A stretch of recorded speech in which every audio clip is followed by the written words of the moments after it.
bureau du procureur et je vous encourage vivement à aller de l'avant. Madame Pack, je voudrais passer à la réunion du mois de mars au palais avec le président. Songez à cette réunion-là. Maintenant, pouvez-vous nous dire qui a assisté à cette réunion-là?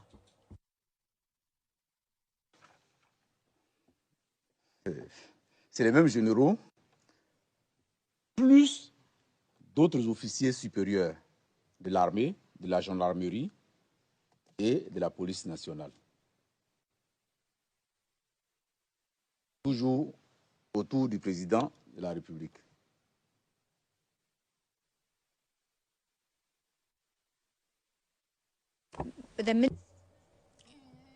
Est-ce qu'il y avait des ministres présents à cette réunion-là? Les ministres en charge de la sécurité et de la défense, je pense.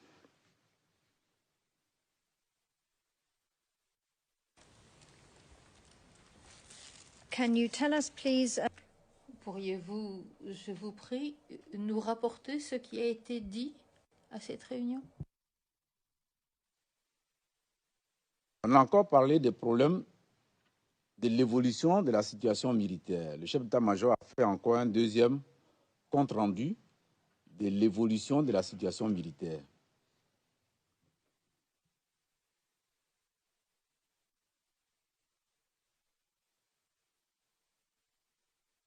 And briefly, what did Et brièvement, qu'a-t-il dit des évolutions à ce moment-là? Ça n'a pas beaucoup évolué comme on l'aurait souhaité. Et on avait toujours quelques soucis avec les forces impartiales, notamment l'ONUCI, sur le terrain, quelques soucis sur le terrain. Les mouvements qu'on ne contrôlait pas. Et donc, qui perturbaient énormément nos opérations. Et donc, il a encore, en notre nom à nous tous, insisté sur les problèmes de moyens. Moyens en termes d'armement et de munitions. Et je crois savoir que cette fois-ci, il a ajouté qu'il souhaitait des renforts en hommes.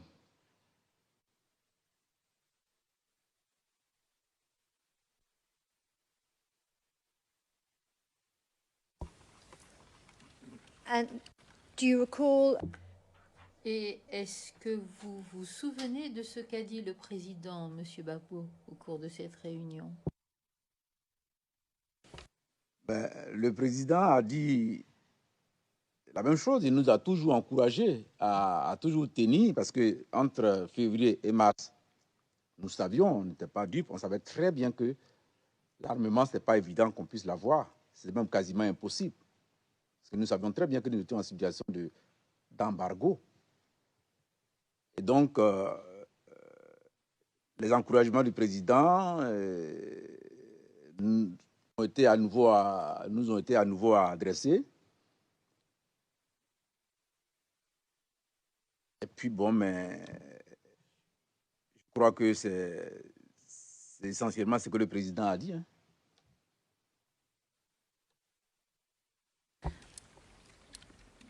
And in relation to Et pour ce qui est de ce que le SEMA avait dit, il avait demandé un renfort en hommes. Est-ce que le président a dit quelque chose sur ce sujet-là? Ce n'est pas dans ces termes-là. Il y a eu, le SEMA a soulevé un point en ce qui concerne les différentes contributions en hommes que nous faisions. Et c'est en quelque sorte plaint du fait que la gendarmerie ne mettait pas totalement à sa disposition en temps et en heure les capacités, les hommes dont il avait besoin. Et donc, ce qui n'était pas tout à fait du goût du commandant de la gendarmerie, le commandant supérieur de la gendarmerie, Donc, il y a eu un petit accrochage verbal, bien sûr. Et le chef de l'État a très vite fait leur demander de baisser le ton. Il nous a encouragés. Il a mis fin à la réunion et il les a convoqués chez lui pour une autre fois pour pouvoir savoir davantage avec eux. Mais nous, les subordonnés, on n'était plus invités à cette rencontre.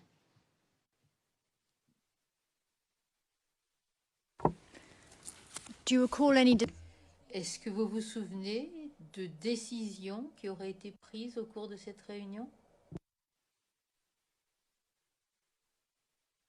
Mais le SEMA avait demandé des hommes.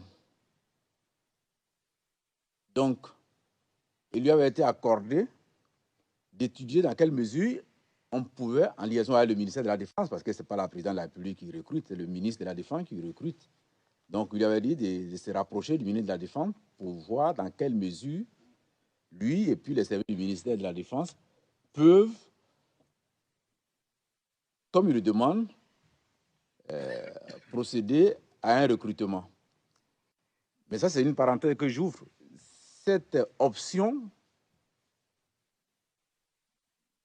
ne pouvait pas convaincre certains généraux parce que déjà les personnels qui étaient disponibles, on n'avait pas suffisamment d'armes pour ces personnels-là. Ce n'est pas en ayant davantage d'hommes qu'on va avoir les armes. Donc cette solution ne nous convainquait pas spécialement.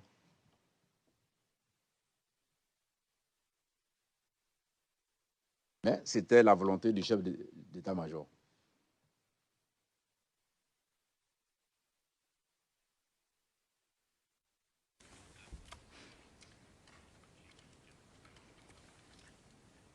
And just to be clear... Et pour que les choses soient claires pour mémoire, vous dites que le SEMA avait reçu l'autorisation de prendre contact avec le ministre de la Défense pour mener à bien un recrutement. Qui lui a donné cette autorisation? Mais le ministre était là, il a dit, ça, ce n'est pas de la responsabilité du chef de l'État. À la sortie, vous prenez contact avec moi pour qu'on puisse étudier ça avec la direction des ressources humaines du ministère.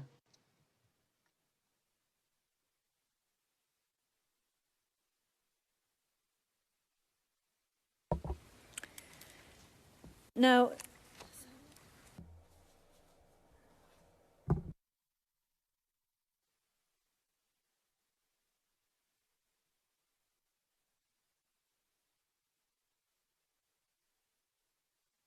apologies, trying to find my place. Toutes mes excuses, je cherche l'endroit dans la transcription. Vous nous dites que cette question ne relevait pas de la responsabilité du chef de l'État. C'était une question de recrutement. Pourquoi pas? Enfin, j'ai quand même passé 41 ans dans l'armée et le recrutement ne s'est jamais fait à la présidente de la République. Le recrutement, ça s'est fait au niveau des services de recrutement du ministère de la Défense. Maintenant, comme il a posé la question devant le président de la République, peut-être qu'il attendait que le président lui dise « Bon, mais écoutez, va voir le ministre, vous allez voir ça ensemble, ou bien il faut le faire », c'est peut-être ce qu'il attendait. Mais normalement, ce n'est pas de la responsabilité du chef de l'État. C'est un service au niveau du ministère de la Défense, qu'on appelle le Bureau des ressources humaines, qui procède au recrutement.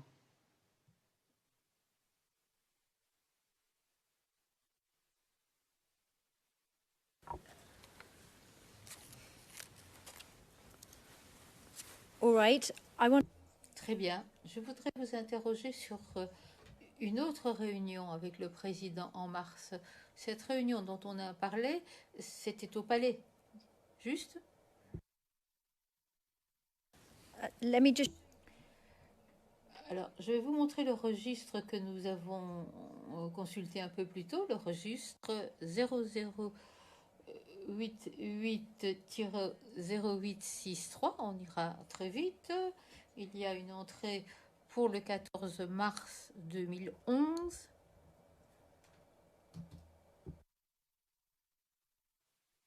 The first page is at La première page, c'était la 1258. La page que je souhaite, c'est la 1260.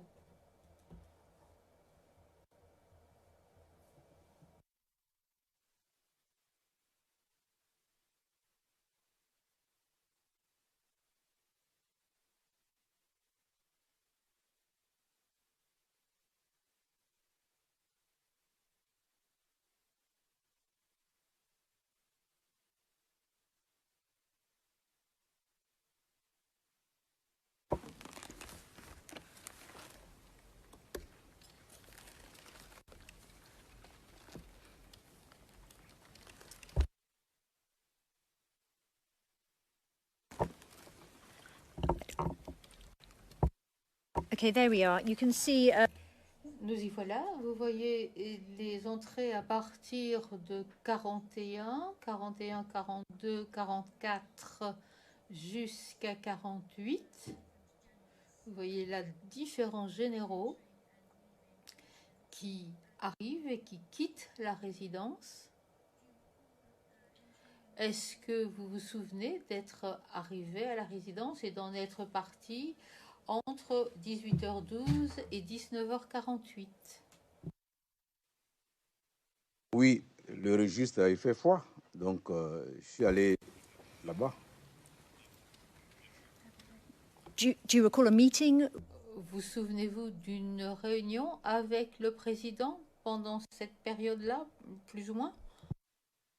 Je ne sais pas exactement de quel genre de réunion c'était, je ne me souviens pas de quel genre de réunion c'était, et je n'ai pas le souvenir de ce dont on a parlé à cette réunion.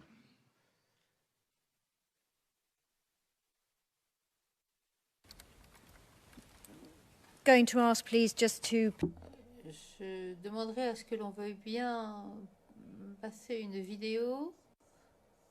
Ce sera par le bureau de procureur, CIVOTP.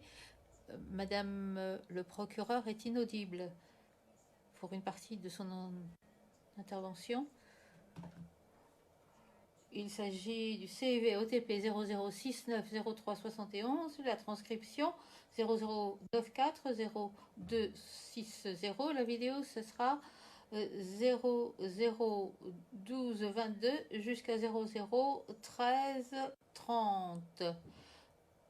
La référence pour la transcription, ce sont les lignes 4 à 13, page 271.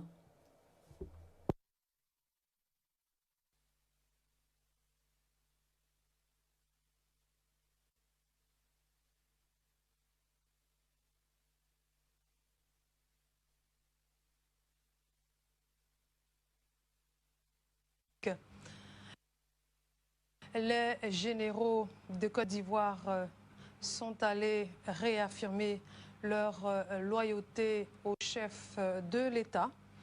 Cette action vise à taire toutes les rumeurs de défection et de trahison de certains généraux. Il a été question globalement de la situation sécuritaire du pays, le kyste insurrectionnel du Golfe Hotel, l'appendice subversif d'Abobo et tous les autres fronts ouverts par les rebelles. Dans quelques heures, les généraux seront reçus à nouveau par Laurent Gbagbo et de grandes décisions seront arrêtées.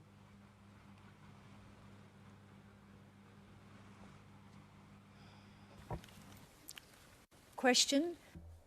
Question, est-ce que vous vous souvenez maintenant, si vous avez eu une réunion avec le président à cette occasion, à la résidence? Oui, merci Madame le procureur, vous m'avez rafraîchi la mémoire et je vois que nous sommes allés effectivement là-bas. Ça s'est passé assez vite, hein. On n'a vraiment pas duré là-bas et après on est sorti. Effectivement, on y était. Vous voyez les heures d'entrée et puis les heures de sortie et puis le temps d'attente, vous voyez qu'on n'est pas resté bien longtemps. Mais on est allé là-bas, effectivement. Do you have now? Vous vous rappelez maintenant la réunion. Est-ce que vous vous souvenez de ce qui a été discuté au cours de cette réunion? De sécurité, l'actualité en ce moment-là, c'était à Bobo, c'était les autres quartiers où il y avait des attaques, c'était ça, essentiellement. On rencontrait le chef de l'État, c'est ça qui revenait régulièrement dans nos rencontres, il n'y avait pas d'autres sujets, puisque on ne rencontre pas le chef de l'État pour parler de politique, ce n'est pas notre domaine.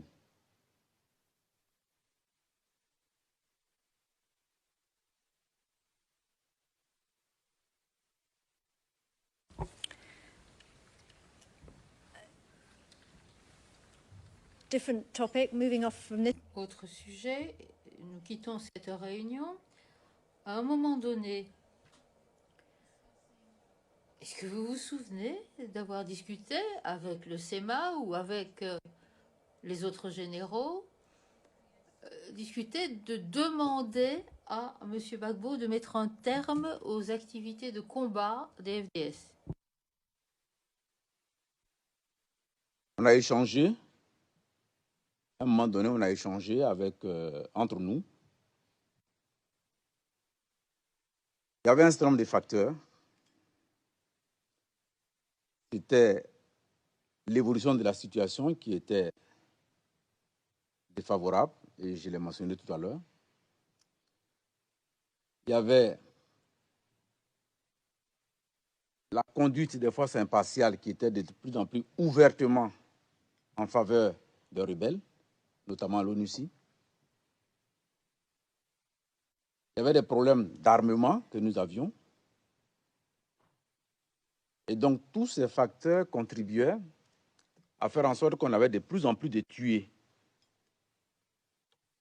Et donc, quand on a échangé avec le chef d'état-major, on l'a proposé, est-ce que dans les entretiens qu'il a souvent avec le chef des armées, il ne peut pas lui faire la suggestion que les hommes politiques puissent parvenir à des solutions politiques, à des solutions pacifiques.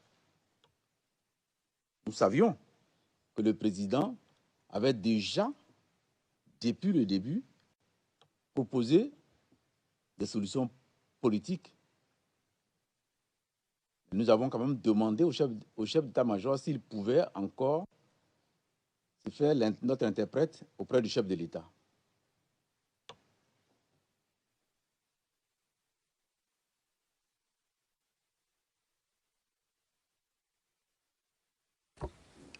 You told us you discussed. Vous nous avez dit que vous aviez parlé de l'ONUCI et de sa conduite. Est-ce qu'à un moment donné, vous avez parlé au niveau de l'état-major des victimes civiles? Oui, mais c'est tout ça, c'est tout cet ensemble-là, parce qu'on est quand même des Ivoiriens.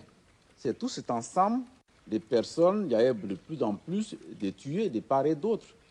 Et aussi des personnes qui étaient victimes, on va dire, de façon impudique, j'aime pas tellement ces termes-là, des victimes collatérales. Donc, tout cet ensemble-là, on a estimé qu'il fallait absolument que le chef d'état-major se fasse notre interprète auprès du chef de l'État pour voir si, avec l'autre camp, il pouvait discuter pour parvenir à des solutions politiques. Nous, on ne connaissait pas totalement les tenants et les aboutissants, mais c'était notre proposition. Parce qu'on était sur le terrain. On était sur le terrain, on perdait de plus en plus d'hommes, et puis ça devenait de plus en plus difficile d'aller annoncer la mort des jeunes officiers, des jeunes soldats, des jeunes gendarmes à leurs familles. C'est extrêmement... C'est la mission la plus pénible qu'un chef puisse accomplir. Et c'est là que j'ai compris ce que le maréchal de la de Tassigny disait quand il allait annoncer la mort de son fils à sa femme en disant « Madame, le lieutenant de Lattre de Tassigny est tombé au champ d'honneur. » Mais en le disant, il s'agissait de son propre fils qui était lieutenant quand il commandait en Indochine. Et à la femme à qui il parlait, c'était sa propre épouse. Et il a dit que c'était le moment le plus pénible de sa vie. Et j'en ai fait l'expérience. C'est pour ça qu'on faisait ce type de propositions au chef d'état-major. And just quickly before Et rapidement, avant que nous ne passions à un autre sujet, savez-vous si le SEMA a transmis ces préoccupations qui avaient été évoquées par vous à l'état-major? Est-ce que cela a été communiqué à M. Gbagbo? Le SEMA qui allait là-bas, moi je n'étais pas avec lui, mais le SEMA nous a dit oui, j'ai transmis vos préoccupations au chef de l'État. En temps utile, il nous donnera sa réponse. Et nous savions que le président, depuis le début, nous savions que le président n'a cessé de dire qu'il faut qu'on fasse le recomptage des voix. Aujourd'hui, avec le recul, on se rend compte que c'est une solution qui a prospéré ailleurs. Ça a permis de faire moins de dégâts ailleurs, en Afrique bien sûr, avec le recul aujourd'hui.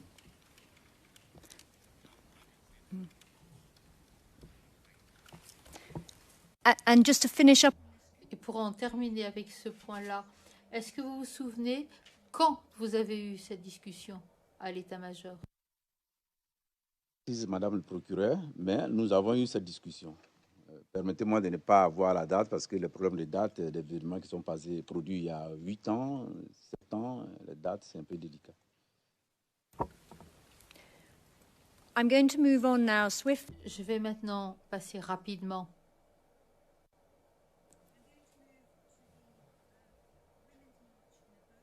à la marche des femmes, à la marche des femmes à Abobo en mars 2011. Est-ce que vous avez eu une réunion à l'état-major au sujet de cette marche à Abobo en mars 2011? Oui. Can you tell us, please, what was... Pouvez-vous nous dire si c'était après la marche?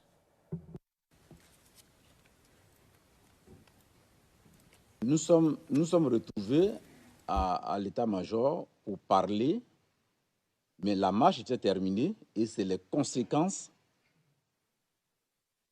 qui étaient dans toute la presse nationale et même internationale. C'est donc cette conséquence-là que le SEMA, c'est-à-dire les informations qui étaient dans la presse nationale et la presse internationale, comme quoi les femmes avaient été tuées, c'est cette conséquence-là que le SEMA était en train de nous expliquer, qui n'avait pas encore d'informations précises, mais qu'il faisait des pieds et des mains pour qu'il y ait des investigations. Mais comme la zone était hostile, personne ne pouvait accéder facilement à la zone, donc il avait des difficultés pour avoir des informations beaucoup plus fiables par rapport à ce que nous avions appris dans la presse.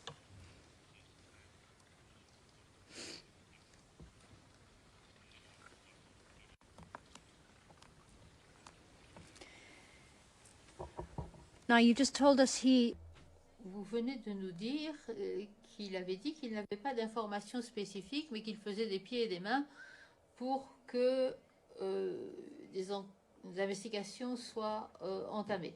Est-ce que vous étiez au courant du fait qu'il y a rejeté la responsabilité des FDS pour cet événement-là sur la RTI?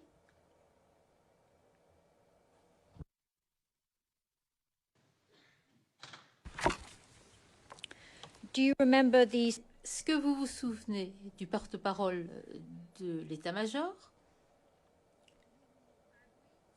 Gourou Baboui, qui est passé à la télévision et qui a nié l'existence de cet incident?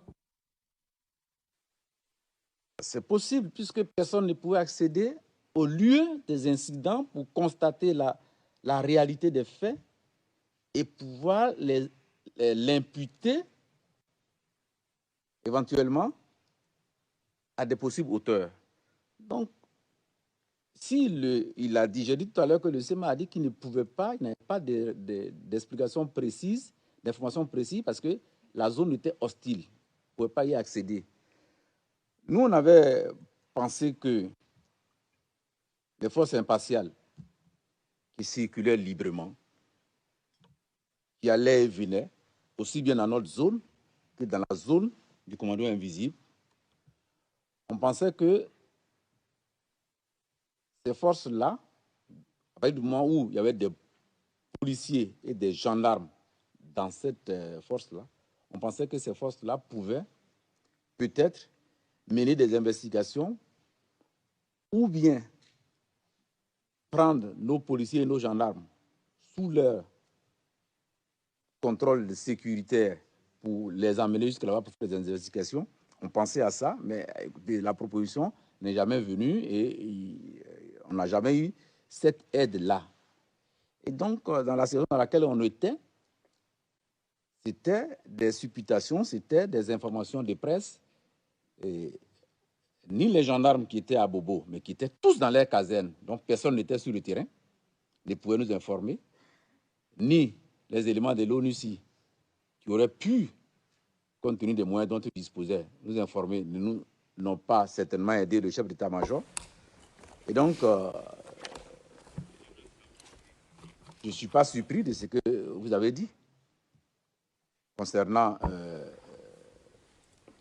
la déclaration du porte-parole de l'armée. All right. Très bien. Alors, je voudrais vous demander de regarder le document 0048 1574, onglet 32 pour mes collègues sur la liste des pièces.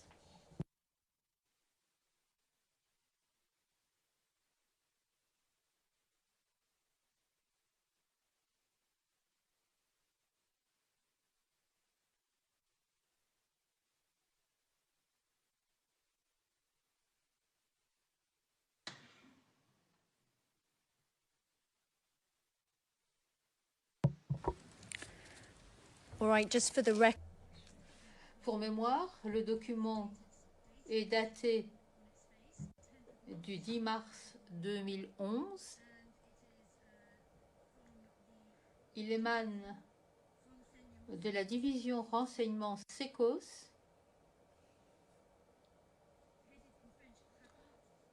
Le titre en français est Rapport d'enquête.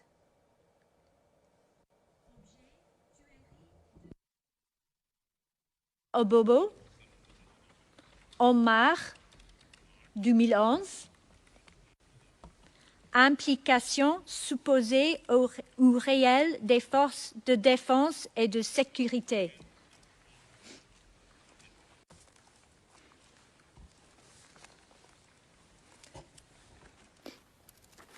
Is this a report that you have seen?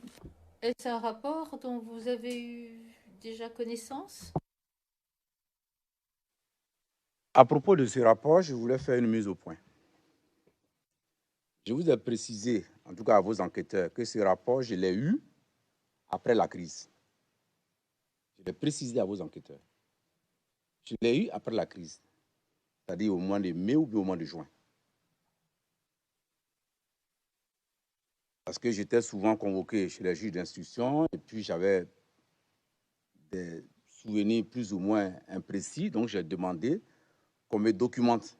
On m'a donc donné ces rapports et personnellement, je n'y ai pas accordé beaucoup d'importance dans la mesure où il y a un certain nombre de faits dedans qui me convenaient pas personnellement.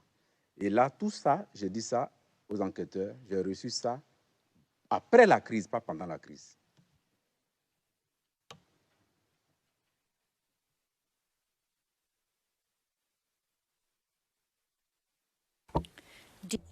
Est-ce que vous avez demandé un rapport sur les événements du 3 mars à Bobo à l'époque?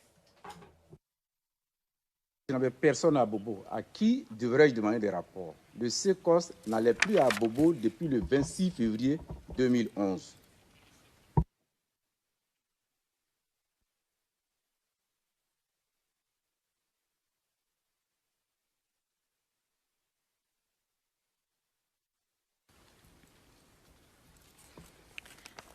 did you Question. Avez-vous reçu des informations telles que les informations que l'on voit dans ce rapport sous une autre forme, peut-être pas dans un rapport écrit, après les événements du 3 mars?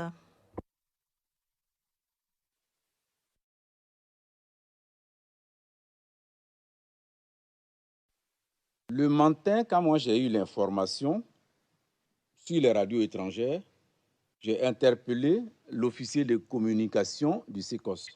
Je lui ai dit, Noukou, je viens d'écouter sur une radio étrangère qu'il y aurait eu 7 femmes tuées à Bobo. Est-ce que tu peux voir avec tes camarades journalistes pour voir de quoi il s'en retourne? Il s'est informé auprès de ses relations qui sont dans la presse et aussi il s'est informé auprès de ses camarades gendarmes, parce qu'il est un gendarme, qui était à Bobo. Mais il m'a précisé que ces camarades gendarmes qui sont à Bobo ne sortaient pas. Donc les informations qu'ils donnent, ce n'est pas des informations de première main. Ils n'ont jamais été sur le terrain parce qu'ils étaient dans une situation où il y avait de l'hostilité partout, ils étaient enfermés dans leur caserne. Et donc, il me dit, les informations qu'ils m'ont données, c'est du même niveau que ce que moi j'ai appris par les médias. Donc c'est lui qui m'a dit exactement, comme moi aussi j'ai appris par les médias, par ces recherches-là, il m'a dit, oui, moi aussi j'ai appris ça comme ça.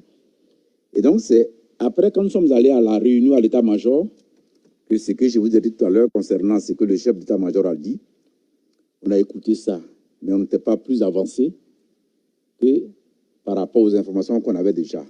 Les sources n'étaient pas totalement fiables, parce qu'à Bobo était devenu extrêmement difficile et hostile.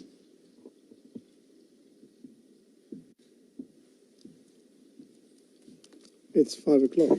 Le président, il est 5 heures.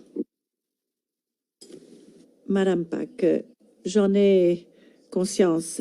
J'ai encore des questions de suivi concernant les réponses qui m'ont été données sur ce document. Je peux le faire maintenant ou 20 minutes demain matin. Le président, 20 minutes demain matin? Non, non, non, vous pouvez le faire maintenant en 5 minutes. Ça fait 12 heures déjà, Madame Pack. Oui, mais je dois me référer à la déclaration.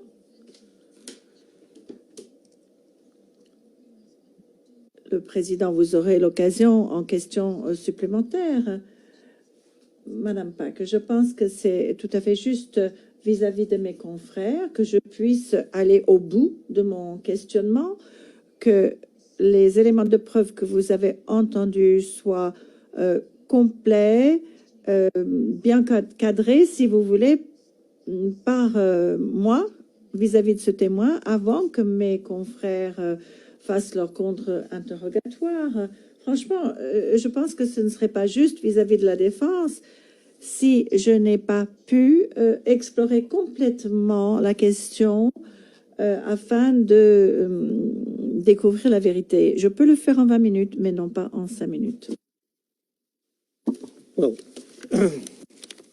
Je reformule ma demande de 20 minutes. Le président, vous aurez 20 minutes demain matin et pas une seconde de plus. Madame Pack, à la seconde. Le président, nous levons l'audience jusqu'à demain matin, 9h30.